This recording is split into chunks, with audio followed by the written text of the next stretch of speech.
Zuffa in classe denuncia la polizia, è successo in una scuola di Mestre, protagoniste 2 ragazzine, una aveva rubato il profilo di Facebook alla sua amica.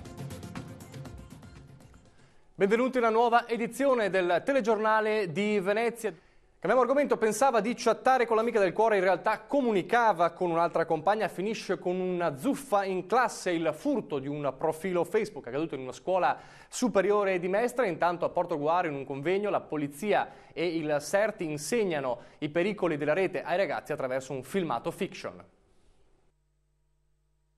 Ma cos'è successo? Ho vomitato addosso a Matteo tutto quello che mi ha chattato ieri sera. Ma che stai dicendo? Io ieri sera non ho chattato con nessuno. Si appropria del profilo Facebook di un'amica e dialoga con altre compagne. Sei la mia migliore amica. Non potevo più tenertelo nascosto. Carpisce i segreti e ruba intimità per poi diffonderli tra banchi e corridoi. È accaduto giovedì scorso in una scuola superiore di Mestre, dove alla fine 2 ragazze se la sono data di santa ragione.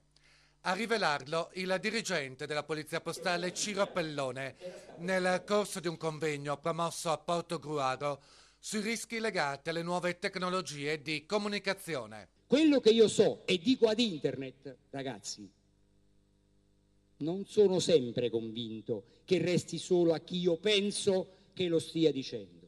Tanti vantaggi di internet, ma l'uso della rete non è privo di rischi, soprattutto per i minori che finiscono per accedere a contenuti non adatti. Ma potrebbe anche essere che se vado a scaricare, ragazzi, Biancaneve e i 7 nani, potrebbe succedere che Biancaneve non sia la casta e pudica principessa in antagonismo con la regina cattiva.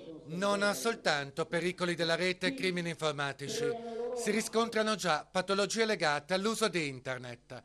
Una vera e propria dipendenza, spiega il responsabile del CERT Pier Maria Pili, che invita i ragazzi a limitare il tempo davanti al computer. In 2 giorni sto un'ora. Mezz'oretta perché dopo mi stufo. Un'ora.